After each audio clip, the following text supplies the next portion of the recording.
মানিক ভাই আপনি অনেক রাগ হয়েছেন, একটু আদর করে দেন। না না, সে তো রাজাকারের বাচ্চা। আপনার কোনো অধিকার নেই আমাকে রাজাকারের সন্তান বলার। আমি একটা মুক্তিযোদ্ধা পরিবারের সন্তান। টেলিভিশন টক শোতে উপস্থাপিকাকে রাজাকারের বাচ্চা বলায় প্রকাশ্যে ক্ষমা চেয়েছেন সাবেক বিচারপতি শামসুদ্দিন চৌধুরী মানিক। তিনি ওই উপস্থাপিকা এবং জাতির কাছে ক্ষমা প্রার্থনা করেছেন। আপনারা জানেন, কোটা সংস্কার আন্দোলন চলাকালীন সময়ে চ্যানেল আইতে একটি অনুষ্ঠান টক শো, যেটি নাম হচ্ছে এখন কি চাই, এবং সেটি উপস্থাপনা করতেন দীপ্তি চৌধুরী। সেই টক শোতে এক পর্যায়ে সাবেক বিচারপতি শামসুদ্দিন চৌধুরী মানিক উত্তেজিত হয়ে উপস্থাপিকাকে রাজাকারের বাচ্চা বলে গালিগালাজ করেন। এছাড়া আরও বিভিন্ন ধরনের গালিগালাজ করেন এবং সেই সঞ্চালকের উপর বেশ কয়েকবার ক্ষোভ ঝাড়েন। এবং ব্যাক স্টেজে এই ধরনের ঘটনা ঘটেছে, প্রকাশ্যে যেটি আমরা টক শোতে দেখেছি সেখানেও তিনি কয়েকবার ওই উপস্থাপিকার উপর ক্ষোভ ঝেড়েছেন। সেই ভিডিওটি ভাইরাল হয়েছে, বিশেষ করে ব্যাক স্টেজের যে সিনটি, চিত্রটি আমরা দেখেছি, বিভিন্ন সোশ্যাল মিডিয়ায় ভাইরাল হয়েছে। সেখানে দেখা যায় অনুষ্ঠান শেষে স্টুডিও ছাড়ার আগে সঞ্চালককে প্রকাশ অযোগ্য ভাষায় গালি দেন বিচারপতি মানিক। এই ঘটনার পর বিচারপতি মানিকের উপর ঘৃণা প্রকাশ করেন সাধারণ মানুষ প্রশ্ন তোলেন কী করে এই বিচারপতির আসনে বসেছেন।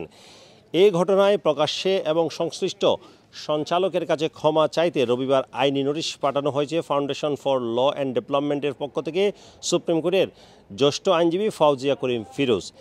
এবং প্রকাশ্য ও লিখিতভাবে ক্ষমা না চাইলে সাবেক বিচারপতি মানিকের বিরুদ্ধে আইনগত ব্যবস্থা গ্রহণের কথা উল্লেখ করা হয়েছিল নোটিশে। এবং সোমবার বিচারপতি মানিক এই আইনি নোটিশের জবাব দিয়েছেন বলে জানিয়েছেন আইনজীবী ফাউজিয়া করিম। তিনি বলেছেন, সোমবার বিকাল 5:38 বিচারপতি মানিক আমাকে হোয়াটসঅ্যাপে একটি রিপ্লাই দিয়েছেন। সেখানে উনি প্রকাশ্যে ক্ষমা প্রার্থনা করেছেন এবং সেখানে উনি বলেছেন ক্ষমা প্রার্থনার বিষয়টি গণমাধ্যমকে জানাতে। এছাড়া তিনি সেখানে হাতে লেখা 2 পৃষ্ঠা আর একটি চিঠিও দিয়েছেন এবং সেখানে তিনি লিখেছেন, তিনি একজন হাইপারটেনশন এবং ডায়াবেটিক রোগী।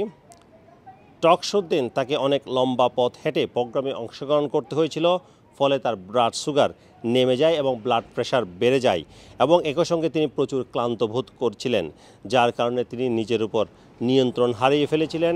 তিনি তার এরূপ আচরণের জন্য উপস্থাপিকার কাছে গভীরভাবে ক্ষমা প্রার্থনা করেন।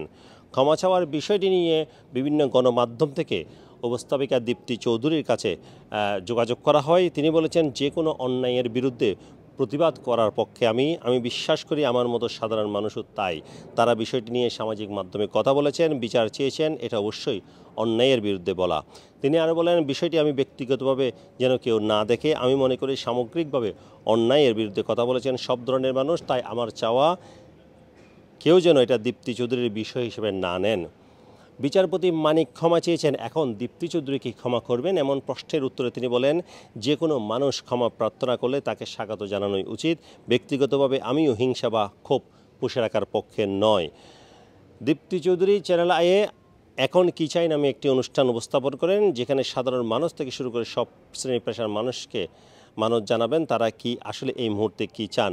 এই ধরনের একটি টক শো হয়েছিল যখন ক্ষমতাচ্যুত প্রধানমন্ত্রী শেখ হাসিনা প্রধানমন্ত্রী হিসেবে ছিলেন, এবং সেই অনুষ্ঠানেই তিনি সাবেক বিচারপতি শামসুদ্দিন চৌধুরী মানিক দীপ্তি চৌধুরীর উপর ক্ষোভ ঝাড়েন এবং বিহাইন্ড দ্য সিনে তিনি তাকে অকথ্য ভাষায় গালিগালাজ করেন বলে অভিযোগ রয়েছে এবং একটি ভিডিও ভাইরাল হয়েছে। এবং তার পরিপ্রেক্ষিতেই এবার সাবেক বিচারপতি শামসুদ্দিন চৌধুরী মানিক প্রকাশ্যে দীপ্তি চৌধুরী এবং জাতির কাছে ক্ষমা চাইলেন। Sarwar Hossain, top news, London.